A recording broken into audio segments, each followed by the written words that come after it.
밀양 성폭행 사건이 발생한 지 20년. 당시 가해 학생 44명의 신상이 하나둘씩 공개되면서 온라인을 중심으로 이들에 대한 비난이 연일 거세지고 있습니다.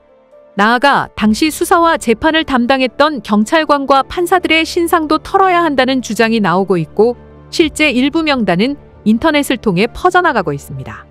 이처럼 전국적으로 관심이 집중되는 사건의 관계자나 가해자들의 신상 정보가 온라인을 통해 유포되면서 사적 제재 논란이 일고 있습니다.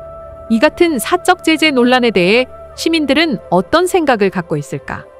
많은 시민들은 신상 공개를 통한 사적 제재에 찬성하는 입장을 보였습니다. 저는 그냥 잘못했으면 어쨌든 벌을 받아야 되니까. 저는 중범죄자들은 가해자한테 신상 공개해야 된다고 말씀입니다. 범죄자인데 그런 것까지 하시는 거를 신경 써야 되는지. 아이를 키우는 엄마 입장에서는 충분히 사회적인 내장이 되어야 한다는 마음이 들기는 해요. 그래서 이번에 그렇게 회사에서 회복 처리가 되고 이런 모습들을 봤을 때 그냥 인간적인 마음으로는 사실 좀 시원하다는 그런 느낌이 들지만 누군가한테는 말하기는 좀 그렇고. 하지만 사적 제재가 마녀 사냥식으로 갈 수 있다는 우려도 있었습니다.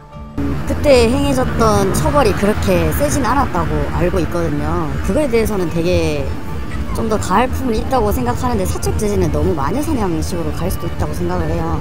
지금 제가 알기로는 지금 피해자도 판결문이 공개되는 걸 원치 않고, 그리고 잊혀지길 원할 수도 있잖아요.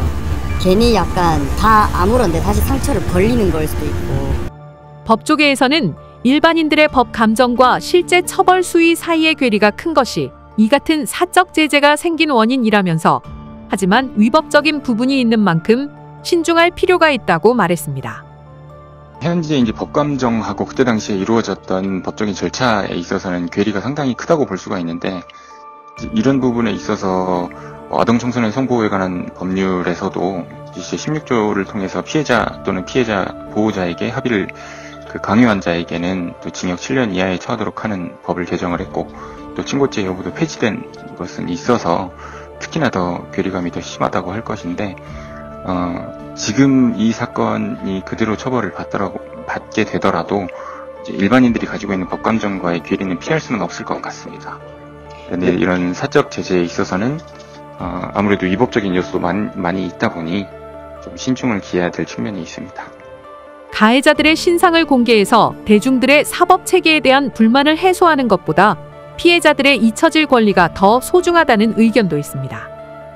가해자가 지금 잘 먹고 잘 산다, 이렇게 살고 있다라고 하는 게 알려져서 피해자의 피해가 보전되는 것도 아니고, 피해자가 그걸로 위로를 받는 것도 아니고, 오히려 피해자가 여러 가지 정신적 스트레스에 이제 시달리게 되는데, 그런 부분에 있어서 피해자의 어떤 아픔과 어떤 우리 사회가 그때 잘못했던 것들이 무엇인지에 대한 진심 어린 공감과 깨달음이 없는 행위인 것이죠.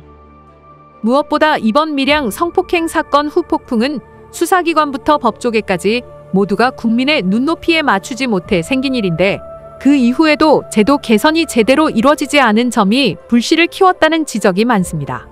따라서 이 같은 사적 제재를 막으려면 성범죄 관련 처벌 수위를 높이고 수사도 꼼꼼하게 이루어질 수 있도록 제도를 개선해야 한다는 목소리가 높습니다.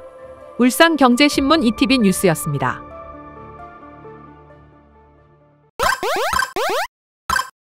ETV